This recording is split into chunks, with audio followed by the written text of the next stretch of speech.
Locking herself away in the plane of euthymia when she clearly wants to be out. It's just willful self-torture, really. On the other hand, it's also rather stubborn but cute, don't you think? The Yashiro rascal. He's always been an unpredictable one, even as a child. Don't be taken in by his warm smile.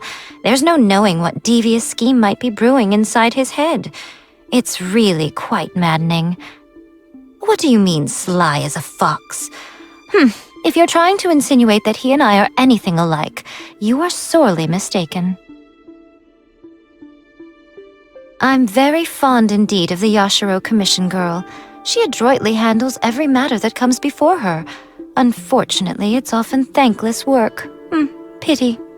Were she not a member of the Kamisato clan, I would have long since snatched her up for the Yae publishing house. Not the sharpest Tengu in the forest. She certainly didn't inherit the brilliant mind of Daddy Tengu, that's for sure. How shall I put this? I suppose being blunt and dispensing with tact has its own advantages. But I do hope that the next time she visits the shrine, she keeps to herself. I've got better things to do than answer her incessant questions about A. Naganohara fireworks are well worth the wait every year. Word is that she caused quite an uproar among the Tenryou Commission recently by setting off fireworks all over the place. I'm sure the members of the Kujou clan must have turned purple with rage. A pity I couldn't be there to see it for myself. Now that you mention it, it's been a while since I last saw Ganyu. Before the Sakoku decree came into effect, the two of us would often meet to discuss bilateral relations between our two nations. I always found her quite reliable.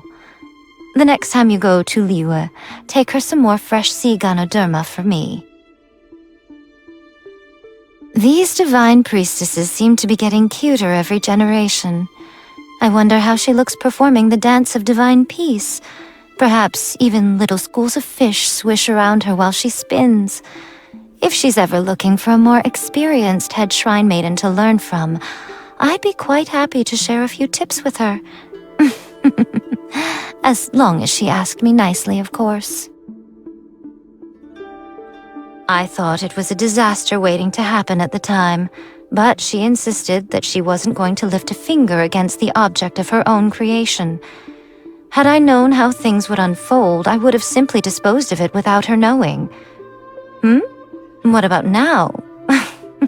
Well, we're no longer waiting for the disaster to happen, are we? Ah, the oddball Oni. I hear that he's been quite a pain for the Kujou clan. The Tenryou Commission wanted to remove his messages on the bulletin board, claiming that they were harmful to public order. I made quite sure they stayed put. He's an entertaining character. You don't often see Oni like him in this day and age.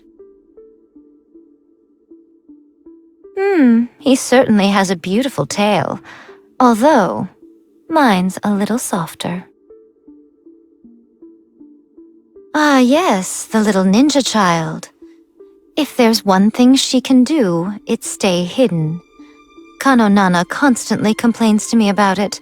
Apparently, she now spends so much of her time searching for Sayu that she barely has any time to read anymore. If you ask me, I'd say that Sayu has a secret ally who is helping her hide all the time.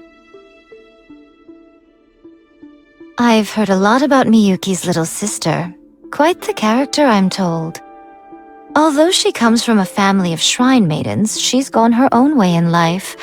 Tried her hand at many different trades, studied abroad in Liyue, even ended up joining the Arataki gang. Fascinating girl. Maybe I should have Miyuki introduce me. Yes, that'll work. Miyuki wouldn't dream of refusing my request.